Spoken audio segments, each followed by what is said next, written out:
Hi hello welcome to mixed talks Telugu. Super women అల్వాల్లో ఉన్న function hall నుంచి Moinabad police స్టేషన్కి సిర్ఫ్ 15 మినిట్లో వచ్చేసిరమ్మా. ఈ డైలాగ్ మనందరికీ తెలుసు. ఇది అసాధ్యమే కదా.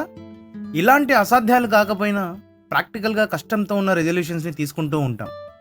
ఇలాంటి రెజల్యూషన్స్ ఏమో చూద్దామా.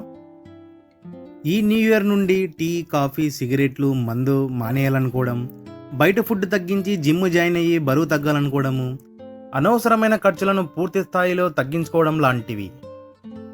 రోజుకి 2 డబ్బాల సిగరెట్లు, నెలకి 20 క్వార్టర్ల మద్యం నుంచి పూర్తిగా మానుకోవాలనుకుంటున్నావా? దానికన్నా రోజుకు 1 సిగరెట్ చొప్పున, నెలకి 1 క్వార్టర్ చొప్పున మానుకో. అలాగే నీ తాగుబోతు ఫ్రెండ్స్ అందరికీ కాల్ చేసి తాగడానికి నన్ను పిలవద్దు, తాగాలనుకుంటే నేనే పిలుస్తానని చెప్పు. దానికంటే ముఖ్యంగా వాళ్ళకి దూరంగా ఉండు. తాగని వాళ్ళు ఎవరైనా ఉంటే వాళ్ళతో స్నేహం చేసుకో, కాస్తైనా బాగుపడతావు. బయట ఫుడ్ మానేయాలనుకున్నావనుకో, ఆ ఫుడ్ వల్ల వచ్చే సైడ్ ఎఫెక్ట్స్, హార్ట్ అటాక్స్తో చనిపోయే వాళ్ళని గుర్తుపెట్టుకో. దాంతో భయపడి అయినా తగ్గించుకుంటావు. అలాగే కాఫీ టీలను తగ్గించుకోవాలనుకుంటున్నావా?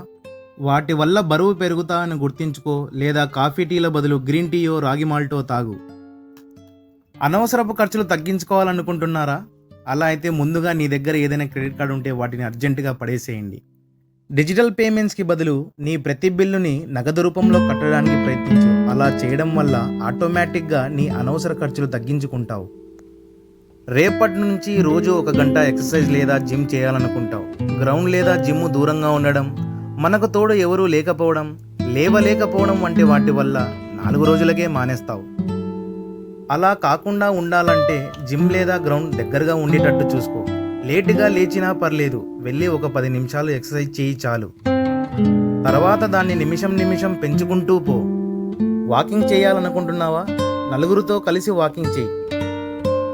రేపు నువ్వు లేవలేకపోయినా వాళ్ళే ఫోన్ చేసి లేపుతారు. వాళ్ళతో మాట్లాడుతూ ముచ్చట్లు పెట్టుకుంటూ వాకింగ్ చేస్తే మరుసటి రోజు ఆ ఆనందం కోసమైనా లేచి వాకింగ్కి వస్తావు. ఉదయం లేచి యోగా చేయాలనుకుంటున్నావా? యోగాకి సంబంధించిన yoga mat, yoga dress ready చేసి నీ బెడ్ పక్కనే పెట్టుకో.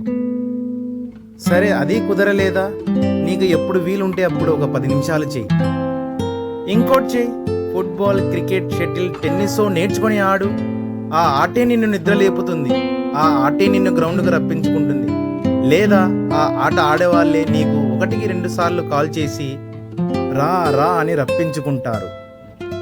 Last but not least, something is always better than nothing. Thank you.